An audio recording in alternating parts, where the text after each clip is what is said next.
Hai, selamat datang kembali di Nonton Lagi Channel. Bagaimana nih kabar kalian? Semoga baik-baik saja ya. Di episode kali ini kita akan membahas salah seorang reporter dari Jepang yang mengalami serangkaian kejadian aneh setelah dia melakukan liputan di sebuah kuil kuno. Sumpah ini ceritanya serem banget, pastikan kalian nonton ini dari awal hingga akhir, dan bersiaplah.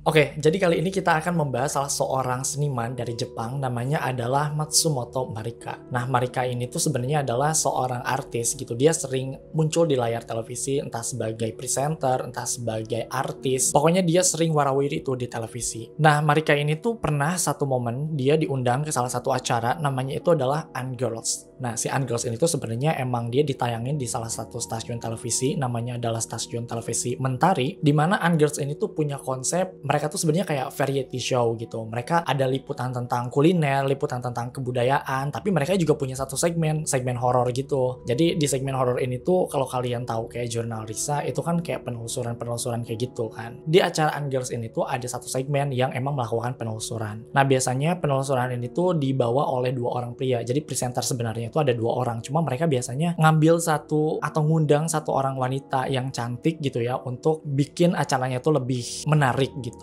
Dan gak sembarang wanita yang emang diundang di sana tuh ya wanita yang punya indera keenam gitu, yang indigo gitu. Nah, si Marika ini dia di tanggal 23 Oktober 2003 diundang untuk menjadi salah satu bintang tamu di sana. Nah, dalam episode tersebut si Marika dan dua presenter yang cowok itu tuh melakukan penelusuran ke sebuah kuil. Nah, kuil itu emang udah tua banget, terletak di tengah hutan dan emang udah terbengkalai gitu. Nah, mereka mau datang tuh ke sana. Nah, sesampainya mereka di lokasi di kuil tersebut ya sama semua krunya, sebenarnya Marika tuh dari awal udah ngerasa nggak enak, udah ngerasa kayak aduh ada sesuatu nih di kuil ini gitu. Dan sebagai catatan kalian harus ingat bahwa mereka tuh melakukan penelusuran nggak masuk ke dalam kuil itu karena emang terkunci. Jadi mereka melakukan penelusuran cuma kayak keliling si kuilnya aja. Sampai pada akhirnya mereka sampai di depan kuilnya dan si Marika tuh langsung ngerasa kayak badannya tuh nggak enak, kayak dia ngerasa energinya tuh makin negatif di sana. Sampai pada akhirnya dia dengar sesuatu di sebelah kiri kuil. Akhirnya mereka nyemperin tuh ya ke sana, tapi sayangnya si reporter yang dua tadi, yang cowok dan kru yang lain tuh tidak merasakan apapun. Mereka kayak gak ngelihat apapun. Di sana cuma ada kayak pohon-pohon mati aja. Tapi si Marika justru ngerasain sebaliknya, kayak di sana tuh ada sosok gitu, kayak ada sesuatu yang emang ngawasin mereka gitu. Sampai pada akhirnya mereka balik lagi tuh kan, karena di sana gak ada apa-apa, mereka balik lagi ke area depan kuil dan di sana si Marika mulai mendengar ada suara.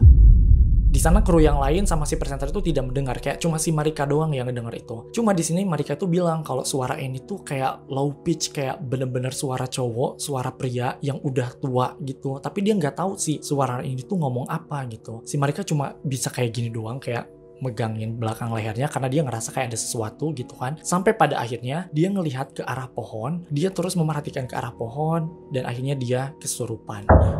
Ya, si Marika akhirnya kesurupan di sana. Pokoknya di sana semua kru terus si presenternya lumayan panik ya, dan take di sana tuh jadi chaos. Pas proses kesurupan itu Marika tidak sadarkan diri dan proses syuting pun diberhentikan.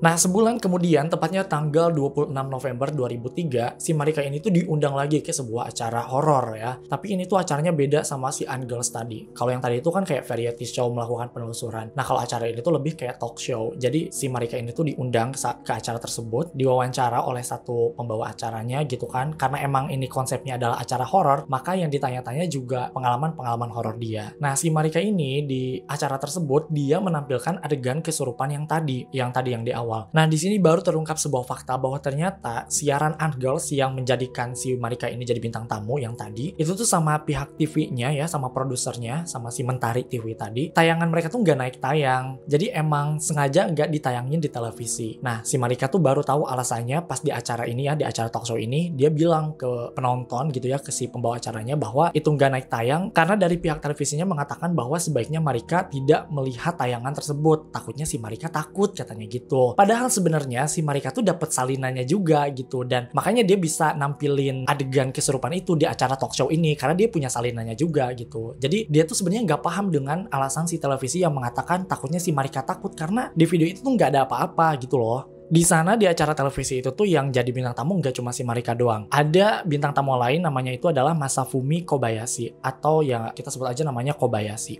Nah, kalian harus ingat si Kobayashi ini karena dia punya peranan penting di cerita ini. Nah, si Kobayashi ini tuh adalah sebenarnya seorang jurnalis horor. Jadi kalau biasanya jurnalis itu mencari berita-berita bencana, berita-berita besar gitu ya. Nah, si Masafumi Kobayashi ini tuh dia malah mencari berita-berita horor gitu. Nah, di sana pokoknya di talk show itu tuh si Masafumi kayak nanya-nanya juga gitu kan, padahal dia bintang tamu gitu, tapi dia juga nanya-nanya tuh ke si Marika kayak lu sebenarnya denger apa waktu di kuil, lihat apa segala macem gitulah. Terus ada juga bintang tamu yang ketiga. Bintang tamu yang ketiga ini adalah seorang paranormal, namanya itu adalah Mitsuo Hori atau yang mereka sebut dengan panggilan Hori. Nah, si Hori ini tuh beda nih sama si Marika sama si Kobayashi tadi. Dari segi penampilan, si Hori ini tuh punya penampilan yang lumayan nyentrik gitu. Dia pakai mantel yang panjang dari bahu sampai kaki. Terus bajunya itu tuh dilapisi dengan semacam aluminium foil. Katanya sih buat ngelindungin dia dari iblis, katanya gitu. Nah, di sini ada satu insiden saat mereka lagi live. Bayangin ini lagi live dan terjadi kejadian ini.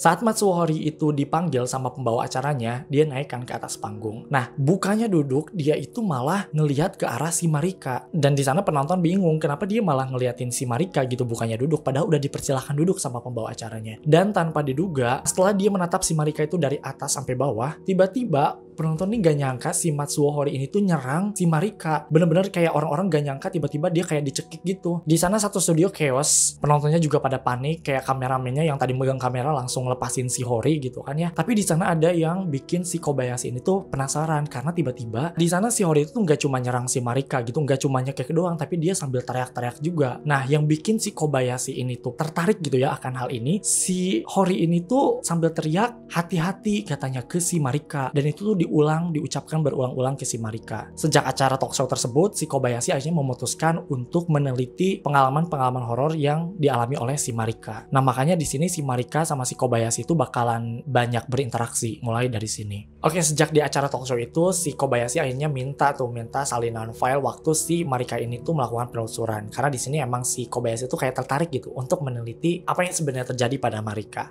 Nah, beberapa hari kemudian, bener aja nih, si Kobayashi nemuin sesuatu di kuil tersebut. Nah, di sini si Kobayashi langsung mengundang si Marika untuk datang ke stasiun Mentari. Karena emang salinan tersebut hanya boleh diperlihatkan di stasiun Mentari tersebut. Nah, di pagi hari si Marika sama si Kobayashi datang ke stasiun TV tersebut, dan ternyata dia ngelihat bahwa ada satu penampakan yang ada di belakangnya Marika. Dan ini sesuai dengan apa yang diceritakan oleh Marika. Tadi kan di awal dia bilang kalau dia tuh ngedenger ada suara low pitch, suara laki-laki gitu. Dan ternyata di penampakan itu kalau dilihat-lihat itu tuh emang bener-bener kayak laki-laki. Tapi emang kalau misalnya kita pause-nya di sini, si penampakan ini tuh laki-laki yang punya mata yang besar, kayak bukan kayak manusia gitu loh. Kayak emang maksudnya penampakan-penampakan hantu pada umumnya kan kayak yang kemarin si Alice itu kan ngebentuk kayak si Alice gitu. Tapi ini tuh kayak bener-bener matanya gede gitu kan, kayak bukan manusia gitu. Nah, di sana si Marika tuh mulai ngerasa ketakutan gitu karena dia untuk pertama kalinya ya melihat ada penampakan. Nah, di sini dia mulai ngerti nih kenapa si stasiun televisinya melarang si Marika untuk melihat video tersebut, karena ternyata emang ada penampakan di sana. Dan ternyata terbukti si Marika beneran takut melihat penampakan tersebut. Dan oh ya, gue lupa nih, si Kobayashi ini tuh melakukan penelitian ini juga 2 orang. Jadi dia sama temennya namanya itu Miyajima, dan si Miyajima ini tuh yang jadi kameramennya gitu.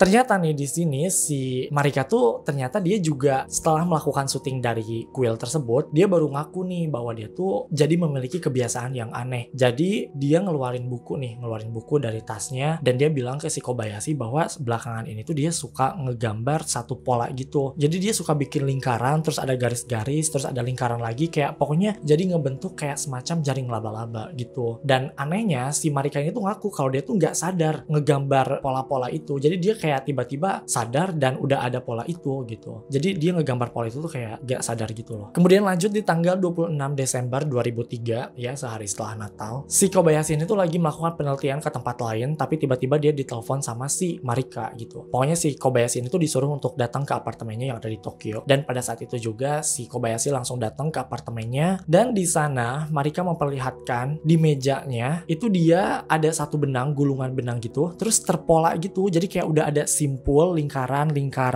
gitu yang emang kayak memanjang banget gitu si benangnya itu. Dan somehow di sini si Kobayashi kayak ngerasa ini mirip dengan yang digambar oleh si Marika.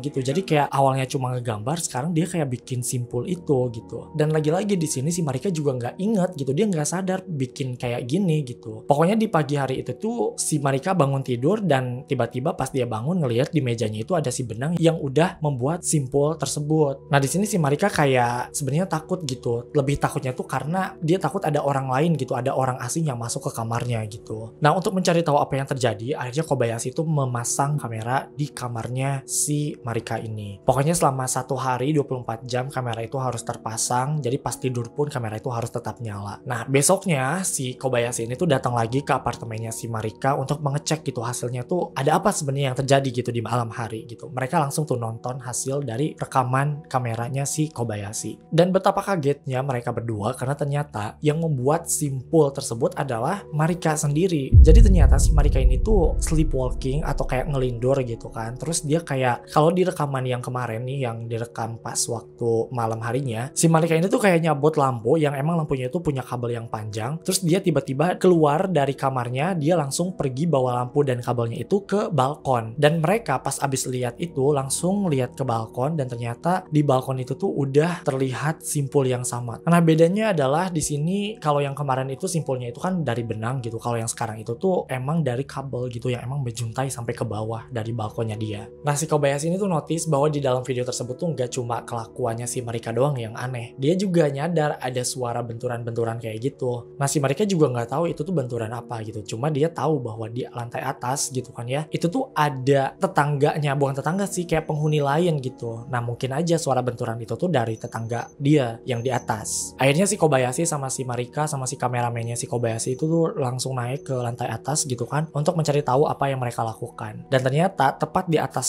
kamarnya si Marika itu tuh dihuni oleh seorang wanita juga. Tapi ternyata si wanita ini tuh dia emang kerjanya itu tuh di kamarnya gitu, nggak kemana-mana. Jadi 24 jam tuh dia di rumah gitu. Dan pas ditanya soal ada benturan atau enggak, dia nggak tahu. Dan dia juga nggak ngelakuin apa-apa. Kalaupun dia melakukan hal-hal yang bikin benturan, misalnya kayak loncat-loncat atau nari-nari, itu tuh pasti gak bakalan kedengeran sampai bawah gitu loh. Nah dari sana pokoknya dikonfirmasi bahwa suara benturan tersebut tuh bukan dari wanita itu. Nah karena emang dirasa nggak ada hasil ya, mereka tuh akhirnya langsung balik lagi ke bawah ke kamarnya si Marika. Di sana mereka coba nyari lagi gitu kan, siapa tahu nemu ada sesuatu yang lain. Dan emang pintar ya si Kobayashi ini, emang dia basicnya jurnalis gitu ya. Dari hal yang tadinya nggak ada apa-apa, ternyata dia menemukan sesuatu yang lain. Ternyata nih si Kobayashi selain mendengar suara benturan, dia juga mendengar ada suara laki-laki ya di sana. Aduh kok gue merinding ya. Pokoknya di sana ada suara laki-laki. Terus dia tuh notice kalau suara itu tuh emang nggak cuma suara raman atau kayak nggak cuma gitu, tapi emang ada suara yang ngomong gitu. Dan pas setelah didengar-dengar gitu ya, kata yang diucapkan oleh suara tersebut adalah kata Kagutaba. Coba tolong nanti ditulis ya di sini Kagutaba. Nah di sana posisinya si Marika maupun Kobayashi itu nggak yakin apa yang didengar gitu, karena emang suaranya tuh bener-bener kecil gitu. Tapi mereka sekilas kayak emang suara yang didengar sama mereka dalam video tersebut adalah Kagutaba. Nah tepat tanggal 10 Januari 2004 si Kobayashi ini tuh karena emang dia nggak jelas gitu dengar suara dari rekaman itu, akhirnya dia bawa rekaman itu tuh ke dokter spesialis suara. Nah si dokter spesialis suara ini tuh sebenarnya job desk-nya kayak editor gitu. Jadi orang-orang yang datang ke sana itu tuh emang minta tolong buat dijernihin rekaman mereka gitu, karena mereka punya alatnya gitu. Nah kalian bisa lihat bahwa device atau alat yang digunakan oleh si dokter itu juga sebenarnya sederhana kayak komputer gitu. Kalau mungkin sekarang itu mereka pakai Adobe apa sih?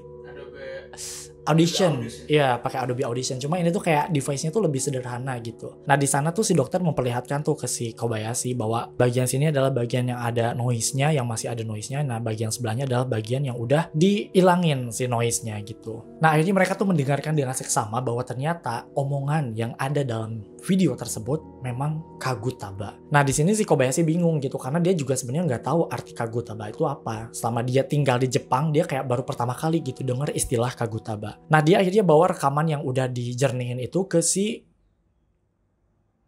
Marika. ke si Marika. Dia bawa tuh rekaman itu ke apartemennya si Marika dan dia langsung tuh dengerin si rekamannya itu. Dan pas si Marika dengerin si rekamannya itu, si Marika ini notice juga bahwa ternyata suaranya itu sama dengan apa yang dia dengar waktu di kuil. Jadi ingat nih, pas waktu di kuil kan si Marika ini tuh sempat dengar bahwa ada suara laki-laki gitu kan ya, kayak ngucapin sesuatu gitu, tapi nggak denger jelas gitu. Nah, pas waktu si Kobayashi bawa rekamannya ke si Marika baru ingat bahwa emang ini suaranya, ini suara yang dia dengar waktu di kuil. Dan sekarang baru jelas nih bahwa suara yang dia dengar waktu di kuil itu tuh kata-katanya adalah kata Kagutaba. Pas ditanya gitu kan sama si Kobayashi, mungkin si Marika tuh kenal gitu ya dengan sosok Kagutaba ini, mungkin Kagutaba itu adalah nama. Pas ditanya, si Marika juga nggak tahu Kagutaba itu apa. Nah, di sana mereka mulai menemui jalan buntu tuh. Beberapa hari kemudian setelah dari apartemennya Marika, si Kobayashi ini tuh mulai mencari orang-orang yang ahli gitu ya. Mungkin pada waktu itu tuh belum populer gitu ya dengan Google. Akhirnya dia harus mencari tuh satu-satu kayak sejarawan, terus ahli bahasa segala macam. Dia mencari orang-orang tersebut untuk menemukan arti dari Kagutaba. Orang-orang ahli yang dia telepon gitu kan ya, orang-orang ahli yang dia cari itu tuh sama sekali mereka juga nggak tahu arti dari Kagutaba. Sampai pada akhirnya ada satu orang sejarawan yang dia ngaku kalau dia tuh pernah baca dan juga pernah dengar arti dari Kagutaba. Beberapa hari kemudian setelah itu mereka mengadakan pertemuan tepatnya pada tanggal 15 Januari 2004. Kobayashi dan sejarawan ini melakukan pertemuan di kantornya Kobayashi. Mereka pokoknya langsung ngobrol, langsung to the point sebenarnya apa arti dari Kagutaba ini. Nah, sejarawan tersebut itu dia menemukan kata Kagutaba dalam dua buku yang berbeda. Buku yang pertama adalah sebuah buku etnologis atau buku kebudayaan sebuah daerah bernama Tokita. Jadi daerah Tokita itu tuh kayak semacam kabupaten gitulah. Jadi banyak daerah-daerah, desa dan kelurahan lah istilahnya di sana. Nah, menurut sejarawan ini ada sebuah desa yang ada di kabupaten Tokita itu yang emang mereka ini tuh bisa dibilang sebagai desa yang melakukan praktek sihir. Jadi kan kalau di Jepang itu tuh satu daerah punya arsipnya sendiri gitu loh. Oh, jadi kayak dalam buku arsipnya itu, di arsip kebudayaannya itu, di daerah Tokita ini tuh ada yang nyebutin Kagutaba. Kayak gitu. Nah, desa tersebut tuh bernama desa Shimokage. Tapi memang si desa ini tuh udah terendam sejak tahun 1978 karena pemerintah tersebut membuat sebuah bendungan. Jadi emang sengaja dihancurin desa tersebut. Ternyata menurut sejarawan ini, di desa Shimokage ini tuh memang selalu dilakukan ritual setan. Jadi mereka tuh melakukan semacam ritual untuk menenangkan setan yang ada di sana. Dan lu tahu setan atau iblis yang ada di sana namanya apa? Kagutaba. Jadi selama ini yang didengar sama Kobayashi sama si Marika, Kagutaba itu adalah nama iblis yang ada di daerah Shimokage itu. Jadi secara tidak langsung, iblis Kagutaba ini lagi ngincer si Marika. Nah, itu di dokumen yang pertama. Dokumen kedua ini tuh usianya lebih dari 200 tahun. Jadi ini lebih kuno dibandingkan dengan dokumen yang pertama. Di sana ada tulisan atau ada kayak semacam huruf kanji yang membentuk kata Kagutaba, tapi memang artinya itu beda, bukan iblis gitu. Tapi artinya itu adalah media atau roh atau sesuatu yang akan membawa bencana. Tapi sebenarnya kalau misalnya kita lihat baik dari dokumen satu maupun dokumen yang kedua, arti dari Kagutaba ini tuh sebenarnya negatif gitu ya. Kalau nggak iblis ya bencana gitu. Nah, sekarang gue mau jelasin apa yang dilakukan oleh para warga di desa Shimokage sehingga munculnya istilah ritual Kagutaba ini. Jadi menurut sejarawan ini, desa Shimokage itu memang dipenuhi dengan para dukun yang datang dari barat katanya. Nah, mereka itu masih percaya dengan hal-hal mistis gitu. Makanya kan mereka disebut dengan dukun. Nah, mereka itu biasanya ketika mereka memiliki musuh gitu kan ya, atau persaingan gitu ya, mereka tuh biasanya ngirimin si iblis Kagutaba ini tuh ke si musuhnya itu dengan tujuan untuk menyakiti mereka. Mungkin kalau di Indonesia sebutannya kayak santet gitu. Kalau santet di Indonesia kan kayak ngirimnya itu pocong, kuntilanak gitu kan ya. Kalau di sini tuh di desa Shimokage ini mereka tuh ngirimnya si iblis Kagutaba ini. Nah, menurut sejarawan ini ada satu momen di mana si Kagutabanya ini tuh malah balik nyerang ke penduduknya si desa Shimokage ini. Nah, makanya tuh dilakukan berbagai macam ritual untuk menenangkan si Kagutaba itu. Jadi memang ritual yang dilakukan oleh para penduduk Shimokage tujuannya untuk menenangkan si Kagutaba. Dari sejarawan yang lain, si Kobayashi ini tuh menemukan sesuatu yang cukup bikin kaget si Marika dan juga temannya ya. Karena ternyata dari sejarawan ini dia tuh lebih proper gitu. Nggak cuma dokumen, si sejarawan yang ini itu tuh punya videonya juga. Jadi dia punya rekaman video ketika si desa Shimokage ini tuh masih melakukan ritual di tahun 1978. Dan anyway di tahun 1978 itu adalah adalah tahun terakhir di mana penduduk desa Shimokage bisa menempati desanya, karena di tahun berikutnya mereka harus diungsikan karena desa mereka akan dihancurkan untuk dibuat bendungan. Di video itu terlihat para penduduk desa Shimokage melakukan semacam ritual. Mereka ada penampakan si Kagutabanya pakai topeng, dan lu tahu bahwa yang pakai topeng itu tuh sama dengan penampakan yang ada di awal tadi. Jadi kan tadi di awal gue sempat bilang bahwa si Marika dan Kobayashi ini tuh menemukan penampakan laki-laki waktu di kuil, dan matanya itu kayak gede banget. Dan ternyata dalam video tersebut tuh terlihat bahwa sosok iblis Kagutaba itu bentuknya tuh seperti itu, punya mata yang gede di kedua sisinya. Jadi bisa dikonfirmasi bahwa penampakan yang ada di kuil itu adalah iblis Kagutaba. Dan sekarang Marika sedang dikejar atau menjadi incaran dari iblis Kagutaba tersebut. Nah, masih dari rekaman video yang sama, Kobayashi juga notice bahwa pola yang selalu digambar oleh si Marika di bukunya dan juga pola benang yang tadi yang lingkaran-lingkaran itu adalah ornamen-ornamen yang ada di kuil setan yang ada di desa Shimokage. Jadi sebenarnya simbol tersebut merupakan tanda bahwa Kagutaba ada di sekitarnya. Di sana Marika ketika mengetahui hal tersebut, dia langsung takut ya, bahwa dia nggak nyangka bahwa penelusuran yang dia lakukan untuk acara TV akan berakibat fatal. Masih dari rekaman video yang sama, akhirnya Kobayashi mengetahui ritual itu tuh dilakukannya seperti apa. Jadi inget ya, si penduduk desa Shimokage ini melakukan ritual itu untuk menenangkan si Kagutaba. Nah, ritual untuk menenangkan Kagutaba itu tuh dilakukan dengan cara orang yang melakukan ritual harus melakukan bungkukan 1 kali, terus dia harus melakukan tepuk tangan 4 kali, kemudian ditutup dengan bungkukan lagi 1 kali. Nah, itu adalah ritual yang dilakukan oleh penduduk Shimokage untuk menenangkan Kagutaba. Pokoknya semua informasi yang dia dapat itu langsung dicatat, ditulis, semuanya direkam untuk diinformasikan kepada publik dan juga khususnya untuk Marika. Marika juga udah nggak bisa tidur dengan tenang, apalagi setelah temannya atau si tetangganya itu meninggal, dia jadi udah nggak bisa menemukan ketenangan di apartemennya. Akhirnya dia memutuskan untuk minta bantuan pada Kobayashi supaya dia bisa tinggal bersama Kobayashi dan istrinya. Kebetulan nama istrinya itu adalah Keiko. Ketika dimintai tolong oleh Marika, si Kobayashi itu sebenarnya nggak keberatan sama sekali, karena emang dia juga belum punya anak. Jadi emang di rumahnya itu dia cuma tinggal berdua sama istrinya si Keiko. Dan alhamdulillah gitu ya, ternyata selama si Marika ini pindah apartemen ya, pindah tempat tinggal, dia merasa mulai lebih tenang gitu. Dia ngerasa kayak udah lebih, perasaannya itu lebih lega gitu. Tapi ada satu momen di mana ini mungkin jadi petanda bahwa kutukan ini tuh belum selesai. Pada saat itu si Kobayashi itu lagi nggak ada. Dia lagi melakukan penelitian ke tempat yang lain. Jadi di rumah itu cuma ada si Keiko, istrinya si Kobayashi, sama si Marika doang. Nah, di rumah itu mereka tuh lagi masak-masak biasa untuk makan siang gitu kan. Nah, si Marika yang tadinya dia pengen ngambil sesuatu di dapur, tiba-tiba dia berhenti di depan pintu dapur. Terus tiba-tiba dia kayak berhenti mengerang sendiri, kayak gitu sendiri. Di sana si Keiko mencoba untuk menyadarkan si Marika, dan setelah disadar-sadarkan akhirnya dia sadar gitu kan. Dan lagi-lagi di sana si Marika tidak ingat kejadian yang baru saja terjadi padanya. Setelah kejadian tersebut dilaporkan kepada Kobayashi, Kobayashi akhirnya menganggap bahwa sebenarnya kutukan yang terjadi pada Marika ini tuh belum selesai. Akhirnya dia membawa Marika ke si Pahori tadi, yang tadi di awal, yang tadi ya waktu di talk show si Pahori ini tuh sempat nyerang si Marika. Maksud dan tujuan mereka datang ke si Pahori itu untuk mengetahui, siapa tahu gitu kan si Pahori itu tahu gitu gimana caranya menghentikan kutukan ini. Tapi pas mereka datang ke sana, mereka langsung diusir karena ternyata si Pahori ini juga takut. Dia juga nggak tahu gitu gimana cara menyelesaikan kutukan si Kagutaba ini. Pas mereka mau pulang dari rumahnya si Pahori, tiba-tiba si Marika nyeletuk gitu. Dia punya ide, gimana kalau misalnya mereka datang ke desa tersebut, ke desa Shimokage, untuk melakukan ritual. Jadi kan tadi ingat bahwa orang-orang di desa Shimokage itu melakukan ritual untuk menenangkan Kagutaba. Nah, si Marika juga pengen ngelakuin ritual tersebut gitu kan, siapa tahu dia bisa lepas dari kutukannya gitu. Di sana si Kobayashi kayak menanyakan kembali gitu, lu yakin mau lakuin ritual ini gitu. Tapi ya si Marika karena emang udah hopeless gitu kan, karena dia juga ngerasa nyawanya terancam gitu ya, akhirnya si Kobayashi melakukan ritual tersebut. Tapi di sini dengan catatan, si Kobayashi itu ngajak si Hori untuk ikut gitu, karena si bagaimanapun si Kobayashi itu nggak tahu apa-apa, dia cuma manusia biasa gitu kan. Akhirnya dia ngajak si Pahori, dan untungnya si Pahori ini tuh bersedia untuk ikut. Dan akhirnya mereka sepakat tuh untuk datang ke desa Shimokage untuk melakukan ritual gitu, dengan harapan supaya kutukan yang menimpa Marika ini tuh bisa terlepas gitu ya.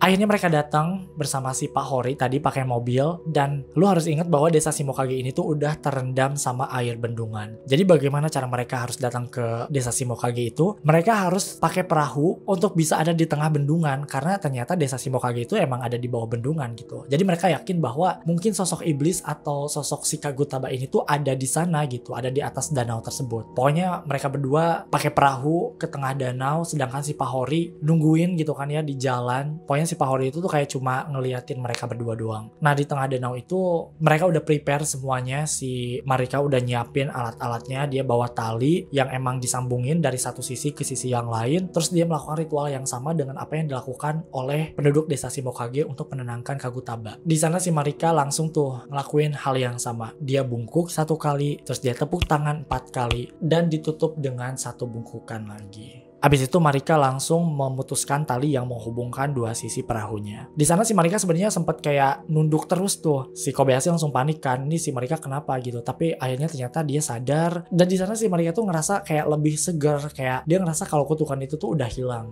Tapi ternyata tiba-tiba si Pahori yang tadi nungguin di jalan, dia langsung teriak, ayo cepet kesini, cepet kesini. Dia ada di sana katanya gitu.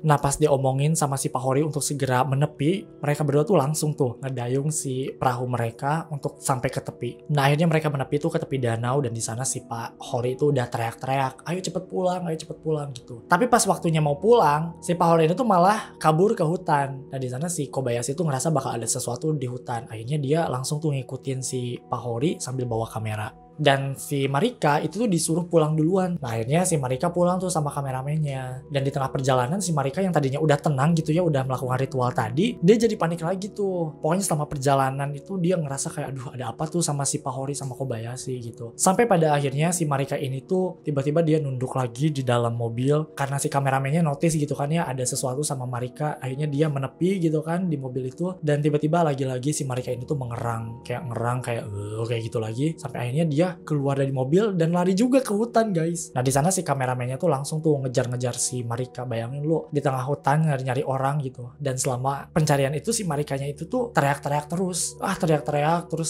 pokoknya ada satu momen si kameramennya tuh hilang jejak. Tapi untungnya karena si Marika ini teriak-teriak, akhirnya dia bisa menemukan si Marika tergeletak di satu pohon bambu. Nah di sisi lain si Kobayashi itu kan tadi dia ngejar-ngejar si Pak Hori kan. Nah beda nih sama si kameramen, si Kobayashi ini tuh diarahkan ke satu kuil. Jadi ternyata di desa Shimokage itu tuh ada kuil setan yang emang digunakan untuk si Kagutaba. Istilahnya kayak ini tuh base campnya si Kagutaba, dan di sana dia ngelihat beragam penampakan yang ada di dekat kuil tersebut. Tapi untungnya nih ya guys, baik si kameramen, si Marika, si Kobayashi, dan si Pahori itu mereka berdua selamat. Walaupun mereka mengalami hari yang panjang dan kejadian-kejadian aneh, mereka semua selamat. Nah sementara itu si Kobayashi itu ngejar-ngejar si Hori sampai ke dalam hutan. Pokoknya di sana kayak Kobayashi juga bingung gitu, kayak dia mau diarahin kemana gitu. Sampai pada akhirnya si Kobayashi tuh ngelihat ada satu anjing di tanah yang udah terbelek gitu sih bagian dalamnya itu. Dan ternyata dia inget tuh bahwa anjing itu tuh adalah sebenarnya di desa Shimokage itu tuh digunakan sebagai perlindungan. Dan artinya kalau misalnya anjingnya itu tuh kebelah mati kayak gitu, berarti udah gak ada perlindungan di sana. Pokoknya dia langsung tuh ngikutin si Hori lagi, dan dia kaget ketika menemukan sebuah tempat berupa kuilnya itu tuh udah runtuh sebenarnya, dan dia ngelihat kayak detail-detail di temboknya itu tuh ada pola-pola yang dibikin oleh si Marika. Tadi kan di awal si Marika itu tuh kayak bikin pola-pola lingkaran kayak gitu kan. Jadi ternyata pola-pola itu tuh ditemukan di kuil ini juga gitu. Dan tadi gue juga sempat bilang bahwa pola dan benang-benang lingkaran itu adalah simbol dari kehadiran Kagutaba, yang artinya kuil itu adalah kuil tempat di mana Kagutaba berada. Pokoknya di sana si Hori kayak teriak-teriak karena dia ngaku kalau dia tuh ngelihat banyak bayi di sana katanya gitu. Dan sebagai catatan, bayi adalah makanan dari si Kagutaba ini. Dan yang bikin kaget si Kobayashi, ternyata anjing yang mati itu tuh bukan cuma satu. Dia ngelihat ke arah bagian samping kuil, itu banyak banget anjing yang udah dibedah semuanya perutnya. Nggak cuma satu, kayak banyak, lebih dari 20-an. Wah di sana mereka udah kacau banget. Si Pak Hori itu langsung diambil, langsung disuruh untuk keluar, ayo pergi gitu. Sampai pada akhirnya untungnya nih guys, si Kobayashi sama si Pahori itu berhasil keluar dari hutan tersebut. Begitupun dengan si Marika dan si kameramen. Mereka juga berhasil selamat dan mereka bisa pulang ke rumahnya si Kobayashi. Nah, beberapa hari setelah itu, tepatnya tanggal 8 Maret 2004, si Kobayashi ini tuh mengunjungi si Marika gitu ya. Mereka melakukan interview lagi, dan si Marika itu ngaku kalau dia tuh udah ngerasa lebih baik. Dia udah nggak ngedengar suara-suara aneh, nggak ngedengar suara benturan, segala macem. Pokoknya perasaannya juga lebih ringan, lebih tenang gitu. Dan sementara itu, beda nasib dengan si Pak Hori ya. Si Pak Hori ini tuh dinyatakan gila.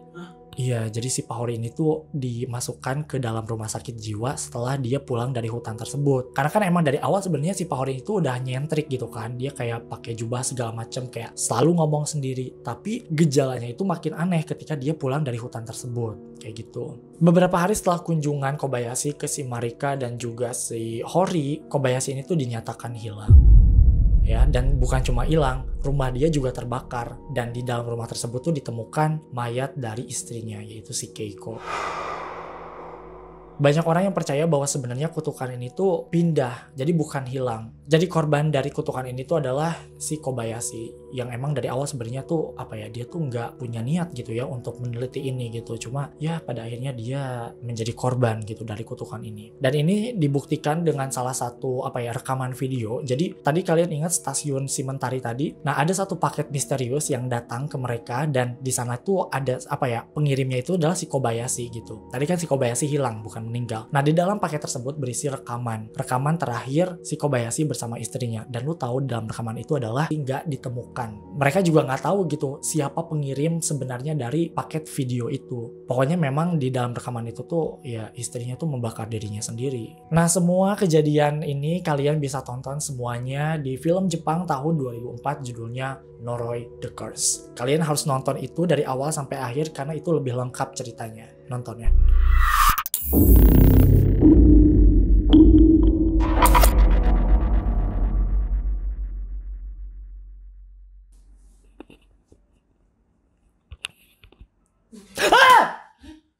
Kaget anjir. Lu ngapain tiba-tiba itu? Ya Allah. Gue kaget banget. Di sana si Marika sama Pak Hori, kok si Pak Hori aja ini susah nama-nama Jepang teh. Dia mulai ngerti nih kenapa si Tasyun ya notice lagi gitu